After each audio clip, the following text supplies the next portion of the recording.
To start with, at what point did you start your military career? I started my military career when I graduated from college with a commission that I got through ROTC in 1962. Started active duty in 1963 in January. And where were you deployed initially? First assignment was with the 1st Cavalry Division in Korea. Was there for a year. Came home from there, went to Fort Campbell, Kentucky for a little over 2 years. Went to California for a year and a half. Japan for 3 years. Vietnam for a year. Forces Command in Atlanta, Georgia, Fort McPherson for 2 years. Got off active duty and went into the reserve. Busy man. Tell us about your time in Vietnam. I was the finance officer for the 173rd Airborne Brigade for 4 months, and then the 101st Airborne Division for 6. Responsible for the support organization that paid everybody in both units. So walk us through what were your kind of day-to-day duties? Payroll operation, responsible for the folks that computed it, paid it, kept the records, traveled around the area that we supported to visit with the troops and take care of any issues they had. Okay. And how long were you say you were in Vietnam for? A year? Just under a year, about 10.5 months. And what part of Vietnam were you in? I was inland from Quy Nhon, which is kind of halfway up the country between what was then Saigon, now Ho Chi Minh City, and Da Nang, and then I was just a little bit north of Da Nang for 6 months. Okay. And through your time in Vietnam, did you do any other roles besides finance? No. What was kind of after your wartime or time in Vietnam? Where did you go then? Oh, when I came home from Vietnam, I went to what was known then as the career course, a year-long course at Fort Benjamin Harrison when the finance school was still here. It's now at Fort Jackson, South Carolina, but I was in that class for a year and then went from there to finish graduate school at IU at Indiana. And went from there to Forces Command in Atlanta. And what was your kind of civilian job when you got back in? Well, I stayed on active duty. I was on active duty for 15 years and then transferred to the reserve. And actually, as I tell people, I changed clothes and kept doing basically the same thing because I went to work for the Department of the Army and then for the Defense Department doing financial management work. Okay. What was your reception like when you came back from Vietnam? Not fun, but not totally unpleasant. I know an awful lot of stories about, and have seen pictures and film clips of people that were not treated very well, just because people were against the war in Vietnam. Well, as I've told some of your colleagues here this morning, the folks in uniform don't like war either. They're the ones that are getting shot at. But you know, the military is often described as an instrument of foreign policy, and that's a decision that the civilian authorities make, but it's what our Constitution requires.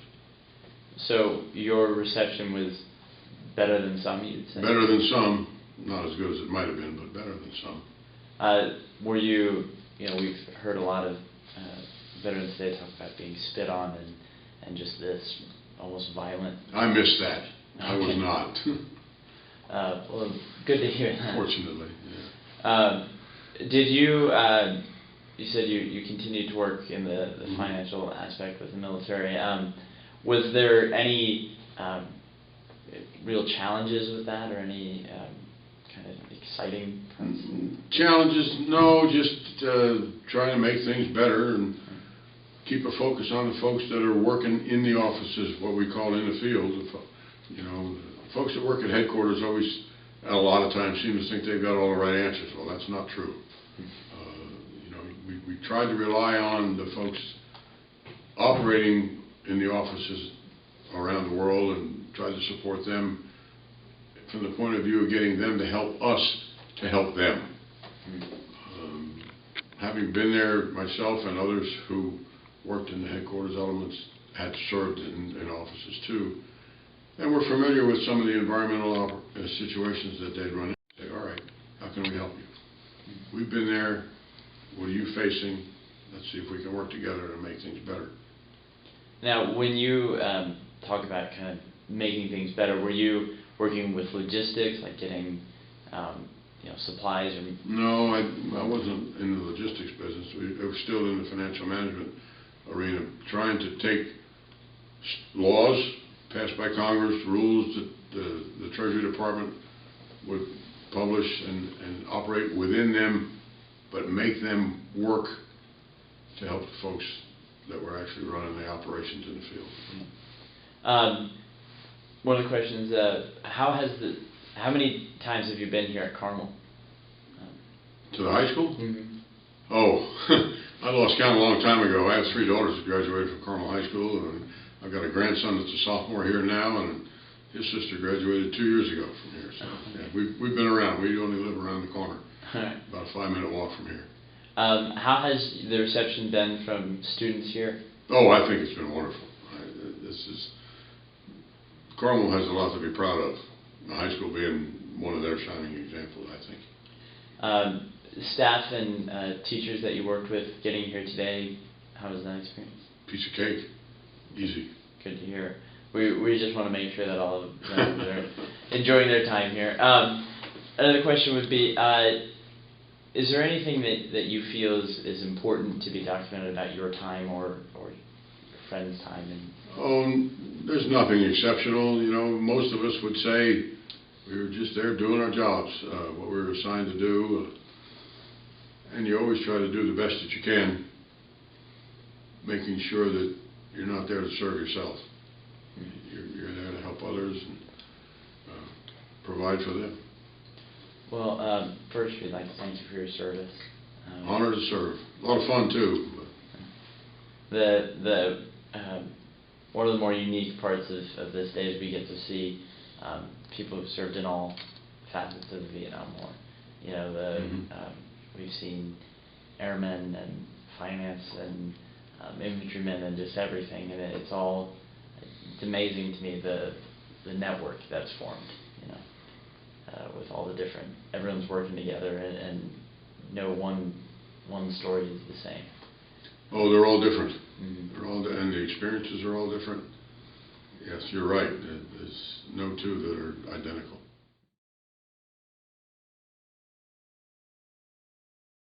My name's Rick Hahn. I'm a retired Army Lieutenant Colonel, 41 and a half years, both active and reserve service.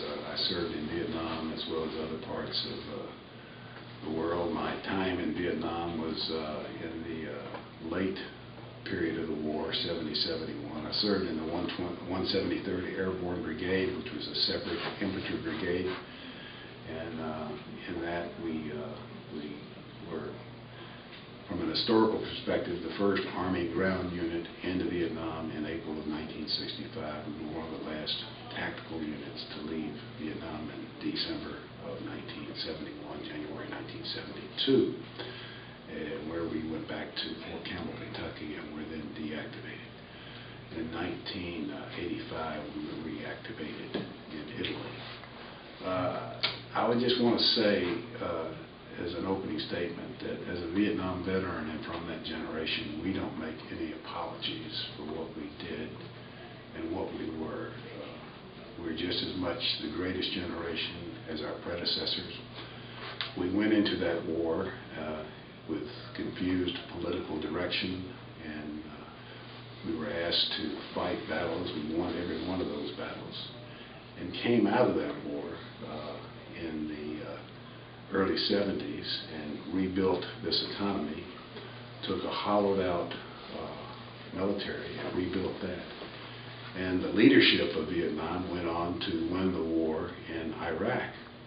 And since that time, most of the Vietnam veterans have sort of been washed out into the retired stages, and then now we have new leadership in the Army. But we don't make any apologies. And as General Tony Zinni said in his remarks to AUSA and the Marine League in San Francisco several years ago, he said, you know, there are hundreds of Vietnam veterans, supposed Vietnam veterans, going around pretending to be Vietnam veterans, wearing medals those stealing our valor. And he said, I have yet to see anyone say that they were part of the Woodstock group. So here we are. No one can steal our valor today, and we have nothing to be apologetic about. I would say that when I was in the 173rd Airborne Brigade, we were considered to be the elite force. Again, the first unit into Vietnam out of Okinawa. We were the so-called strike force of Southeast Asia. And if you look at what we did in Vietnam compared to the other units, we were about 3,800. And you look at per capita numbers of awards, starting with the Medal of Honor all the way down to the Purple Heart. We probably were the most decorated Army ground tactical unit in Vietnam for our size. So my last assignment was as the Deputy Finance Officer for the 173rd Airborne Brigade. After my infantry time, I was transferred to the Finance Corps and served as the Operations Deputy for the 173rd. Spent a lot of time in helicopters flying around to the fire bases and the landing zones, providing support for the troops. So that's pretty much it in a nutshell. For your service. To start, your time in the infantry, where were you deployed? I enlisted in the Army in 1959 out of high school. Was not ready for college. Was kind of not interested in continuing my education at that time. Needed some maturity, so I joined the Army as an airborne infantryman. Went to basic training and airborne school at Fort Campbell, Kentucky, where I was a member of the 101st Airborne Division for 3 years.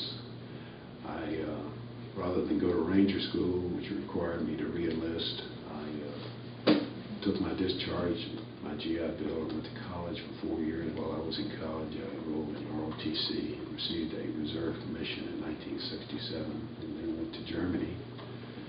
And while in Germany, I met my wife, and we were married over there. She was an American school teacher from Missouri, so we were compatible in that respect. And then after we were married, I went to Vietnam for a year as the Deputy Finance Officer for the 173rd Airborne Brigade. So tell us about your time in Vietnam, infantry.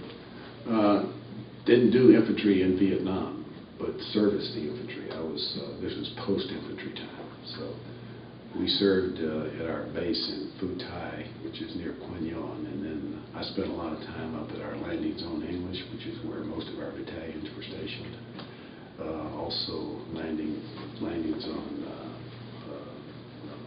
Betty was another one, or Firebase Betty. Firebase Eagle. We had a number of special forces camps that we serviced. We had some classified things that we were doing with a group of people called Kit Carson Scouts. These scouts were basically Vietnamese indigenous who were serving both the North and the South. So they were counter agents, and we had to pay them. So they signed the X on the payment voucher and piaster, and then we turned those vouchers over to the CIA, and we never saw them again. So that was an interesting part of my particular period of time in Vietnam.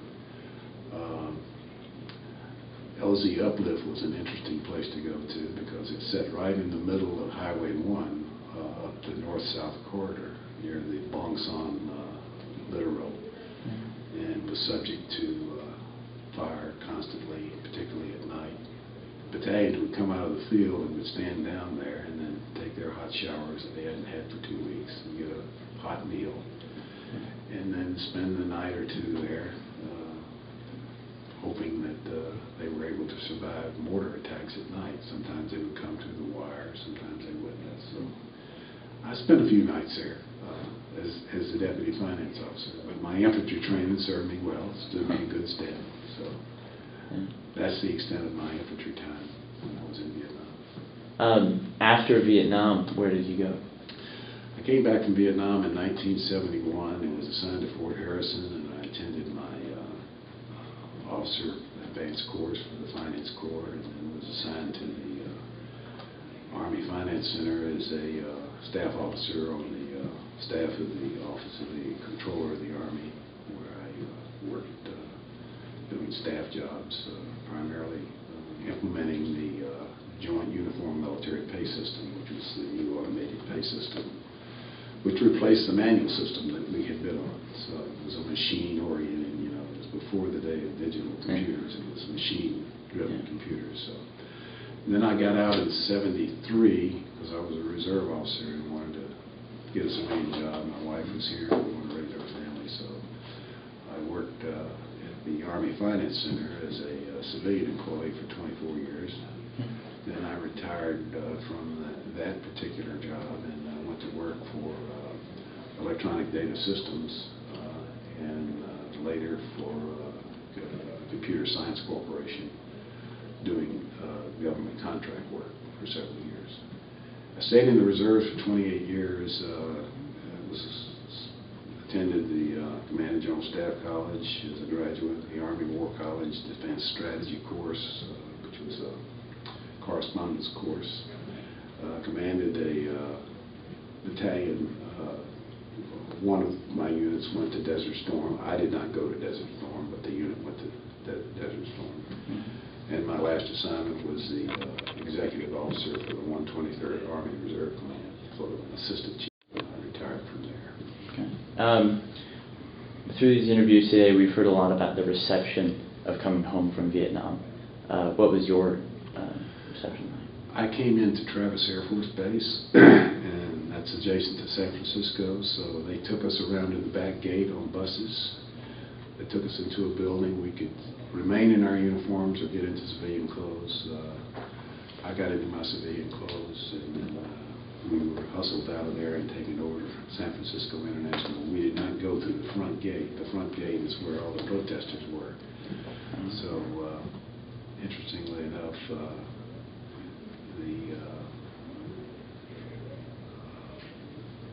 some of the protesting groups were peaceful, and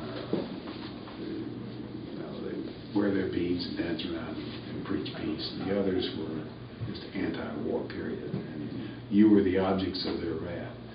And I never saw anybody spit on, but you hear stories of that. I was not spit on personally, so I made it out to the airport at midnight, caught a plane back home, and that was my experience coming back from Vietnam. That was 1971.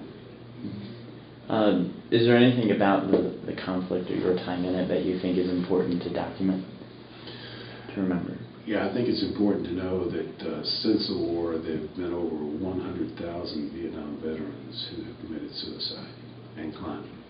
Some of that is due to PTSD. Some of it is due to other things like ongoing malaria. Malaria was a scourge that we had to deal with coming out of Vietnam, particularly if you were a grunt up there, not a very arrogant guy. And if malaria ever got to the brain, then usually it was fatal. So that and just the ongoing, contrary to what you read about and hear about, is we were not the homeless, drugged out group of people that most people want to paint us as. There were some of that, but not that. We, as I said earlier, we came home and rebuilt the nation, the hollowed out army, and if we stayed in it, and went on to participate in the greatest economy that the nation ever had up to that point in history. So we have nothing to be ashamed of. Yeah. We're not apologetic. But we still have to deal with the aftermath of the war. Things that PTSD is a big problem. It's been called by other names from other wars. World War I, it was called one thing. Korea, it was called shell shock. But it was PTSD and went untreated for the most part. So I'm glad that we're putting the resources together to help these veterans who are suffering PTSD. How many times have you been here at Carmel to talk about your story? This is my second time. I was here 2 years ago. And I come here for the Veterans Day. Yeah. Quite a bit, yeah. And what's the student reception been like for you? Wonderful.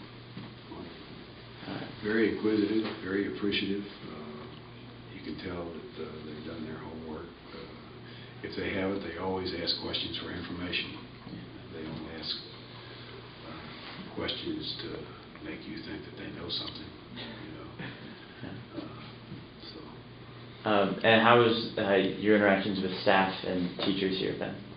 Terrific. I've known, I call him Professor Ellery.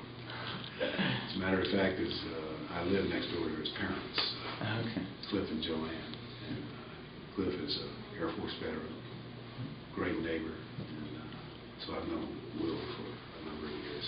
I'm a member of the Military Officers Association of America. It used to be called the Retired Officers Association. We have a Carmel chapter here. We meet over at the Legion Hall, and Will has been to speak to us twice. Brought his wife Jenny with him, and they talked about what they do here at Carmel with the students. And his recent award from the Veteran of Foreign Wars was most notable. He spoke to us 2 months ago. He and his wife came over and talked to us about it. And I think he just got back from a trip to Philadelphia. Yep. Something like that. All right. Well, unless there's anything else you want to say. No, it's been a pleasure talking to you and sharing this. Thanks so much. Okay. Thank you.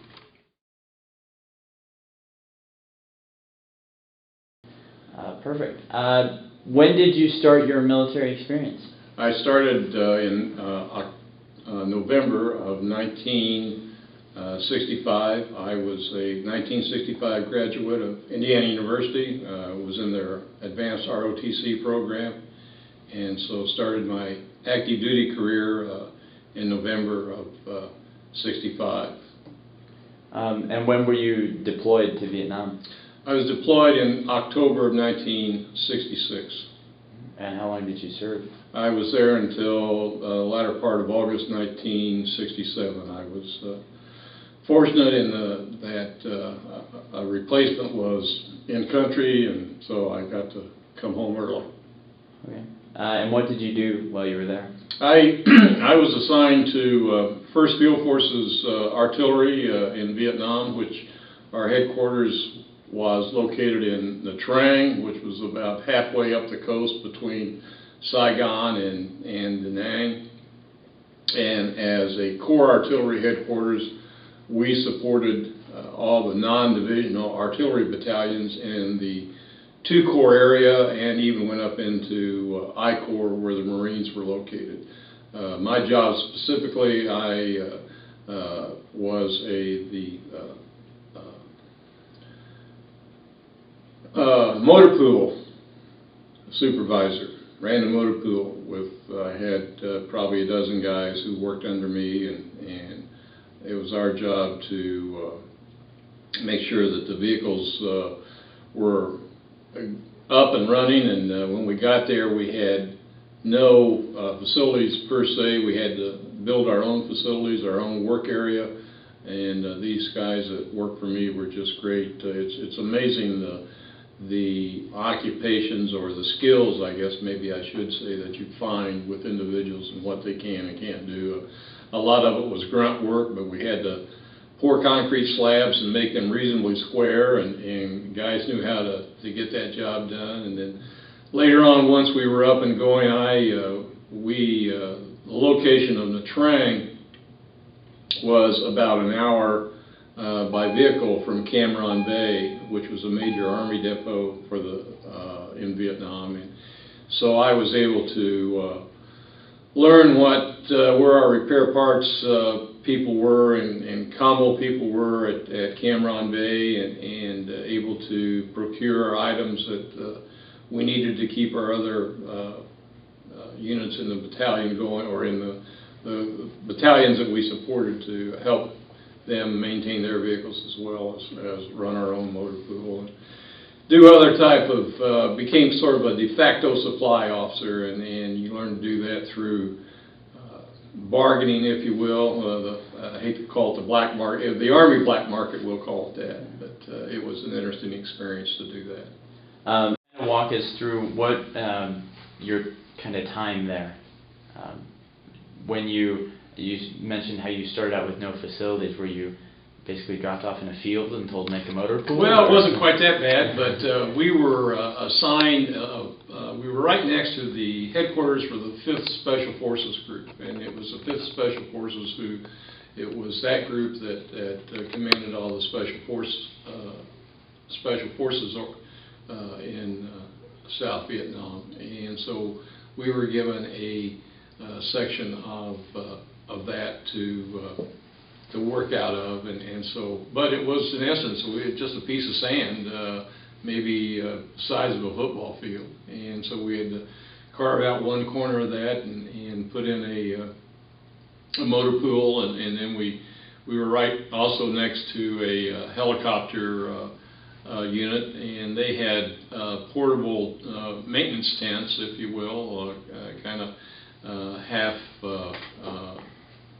maintenance tents that we procured from them and borrowed from them, and that so we could have once we got the concrete pads poured, we were able to put these maintenance tents up so we'd have a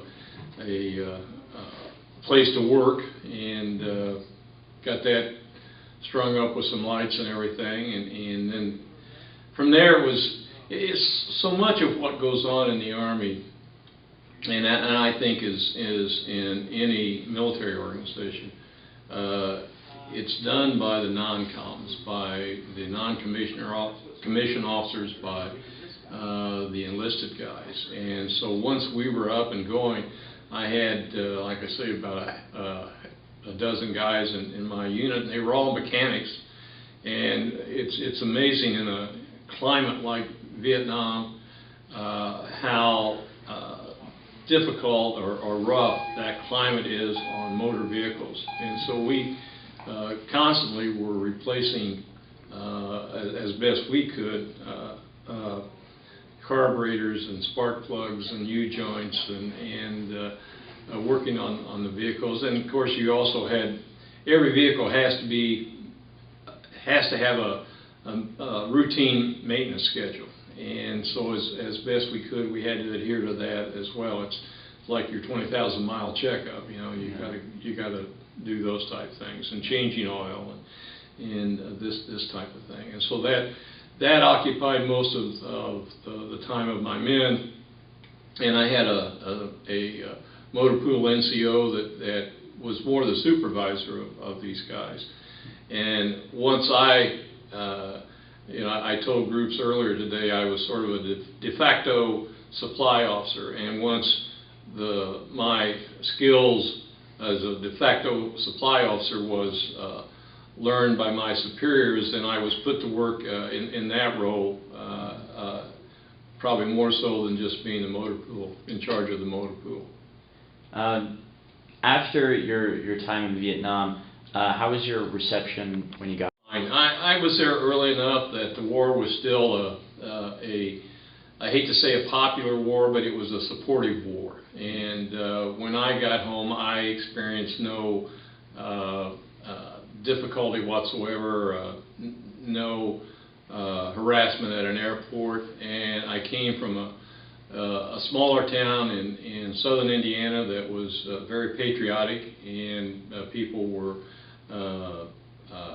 generally pleased that I'd made it home safely, and they were proud of my service, and I never really experienced any of that guys later on experienced. It's good to hear. When you got back, though, where did you go to after that? Well, it was time to make a living, if you will, and I went to work for Purdue University in their business office. First started in West Lafayette, and then moved to Indianapolis at their old campus out on 38th Street. And I worked for Purdue for about 3.5 years, and then I had a short stint in public accounting, and from there went to work for Indiana National Bank, and retired from Indiana National Bank and successor banks in 2003.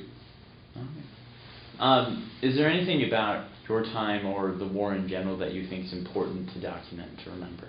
I think what's important to remember about Vietnam, first and foremost, to thank those who served. By and large, they weren't of a political bent. They only knew that they were serving their country. And I think it's important to thank those people for their service, just as it is important today when you see someone in uniform to thank them for their service, because less than 1% of our population today has any type of military relationship. And I think it's so important to, I know we have an all-volunteer military, but I think it's important that people recognize what they do and to say thank you.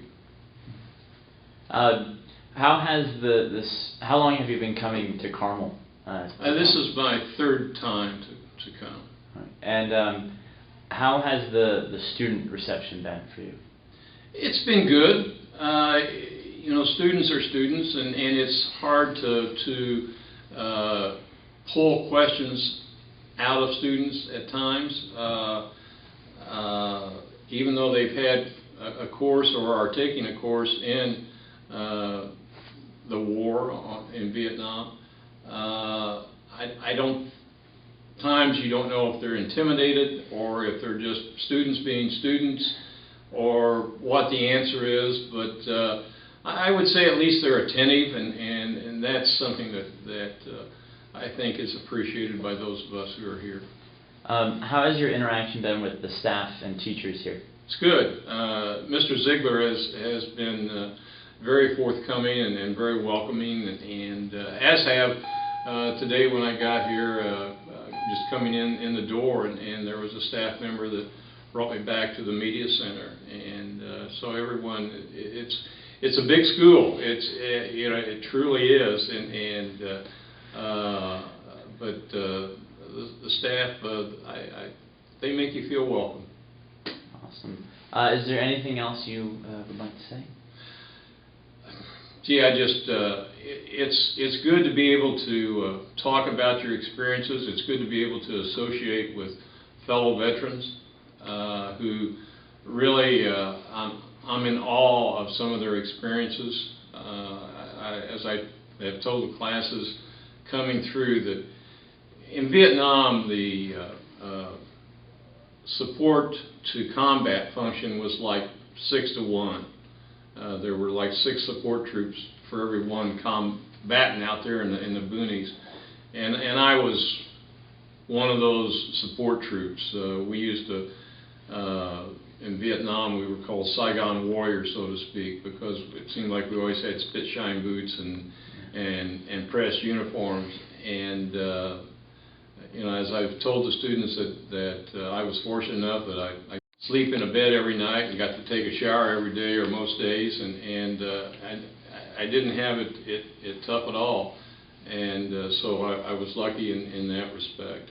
But so some of the guys who are here today have some really harrowing stories to tell, and you just go, how did you do it? And you just marvel at the courage they had and the fortitude to stay with the process while they were out there.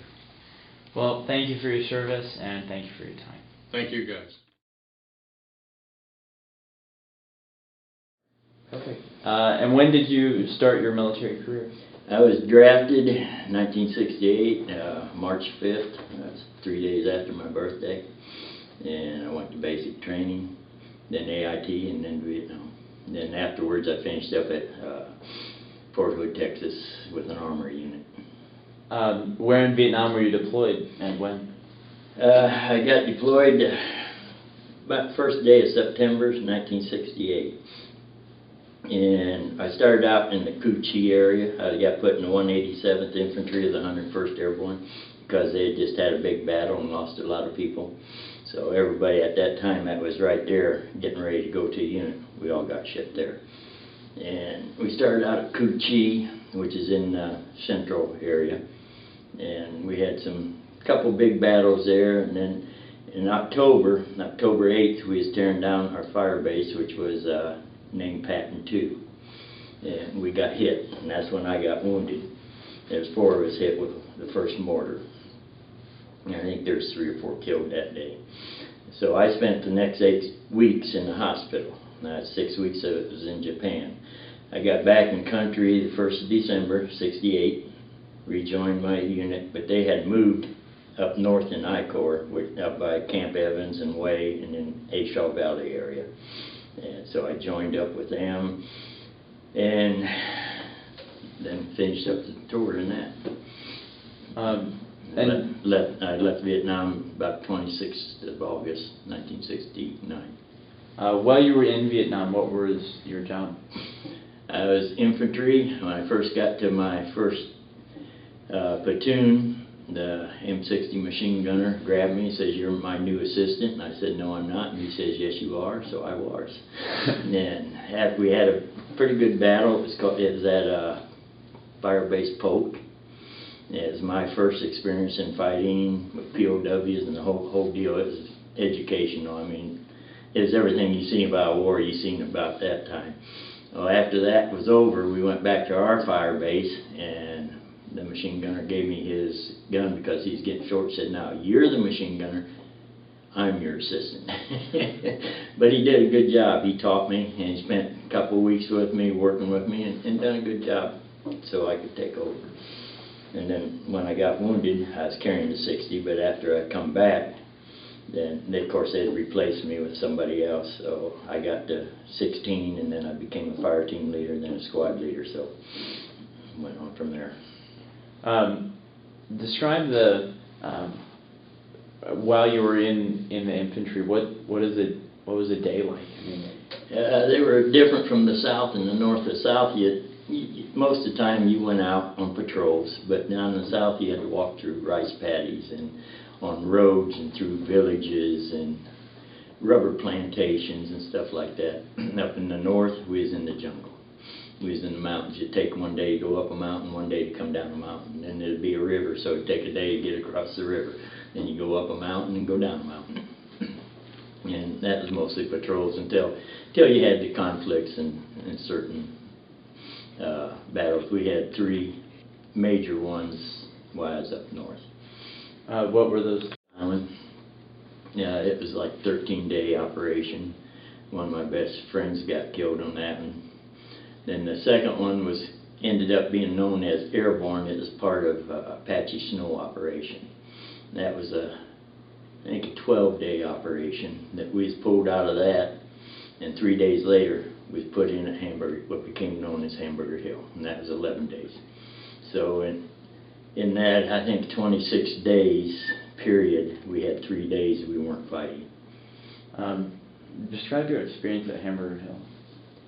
It started out like most of them, but we got hit bad on the 13th. I had 2 of my guys killed, 2 or 3 wounded.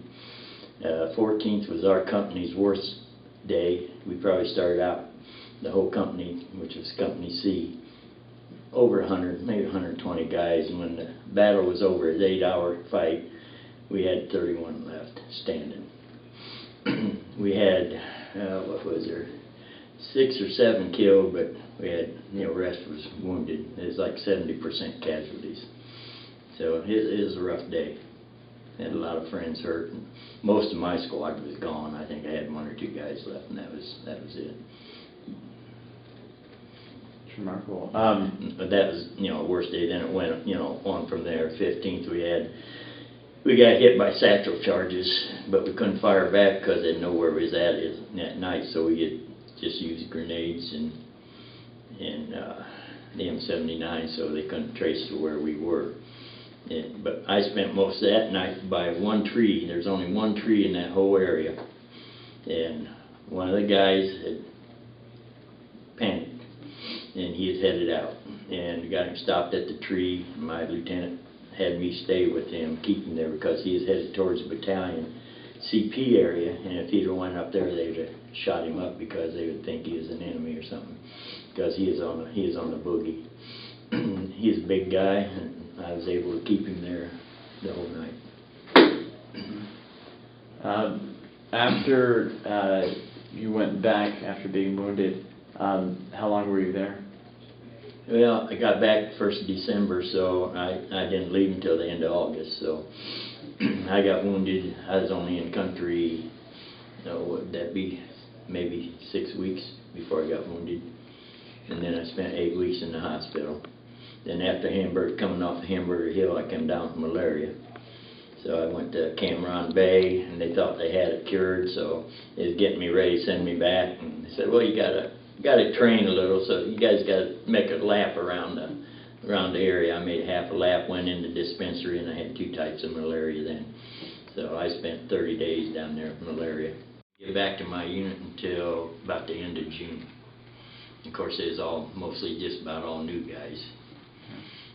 Scared I was going to hurt them or something. My first day was getting mortared on the fire base, and they was way off. They weren't even getting halfway up the mountain. And I went around and was checking the perimeter. Most of them didn't even know who I was yet. And they were way down in the hole. And I said, get your head up out of that hole, because they might be coming through the wire. You won't see them. And which, you know, like I said, the motors weren't even getting close. So I was walking away from one, and they said, that guy's going to get us killed. And I told the guy with me, I said, I'm trying to keep them alive, because if they're down the bottom of the hole and they come over the wire, they're done. You know, they ain't never even going to know what hit them. So. Describe your reception when you got home. Mine was good. I was one of the lucky ones. Now, we might have been headed for something bad, but they changed where we were supposed to go into Oakland. But they told us in flight that we was going to land in Washington State at an Air Force base. And I think that's because there was no protesters up there, and there was at Oakland. So we went in there. Of course, it's all Air Force, no protesters. And from there was 6 of us that went on to Chicago. There's 8 of us that come in. That when I went over, our AIT almost all went over at the same time and went to 101st. There was over 120 of us. Coming home, there was only 8 of us left. And so there were 6 of us went to Chicago. 3 of them was from Illinois, so their family met them there at O'Hare. I went on to Fort Wayne, where I was from that area. I thought, man, this don't look good. And pretty soon they said, you coming back from Vietnam? I thought, well, here it is. I said, yeah. They shook my hand and said, thank you. So I had it good. I had friends who didn't have it very good. They'd come out covered with human waste, dog waste, rotten tomatoes, rotten eggs. You know, come in the airport in new uniform, feeling proud. And when they left the airport, they looked like they just went through a swamp or something. Is there anything that you think it's important for people to remember or know, either with your experience or with the war in general? I think one thing they need to remember, and I've been doing that today with this class, is I have a list of everybody that was killed in our unit. It got there till when it left. And I went down to ages. And I told them, you know, most of them were 17 years old. I said, just think somebody a year or 2 older. It's like 20, 18, 19, 20, 21, 18, 19, 21, 20. Everyone right down the line. The oldest one on there was 28. And I said, most of these guys that were killed weren't even old enough to buy a beer in this country. So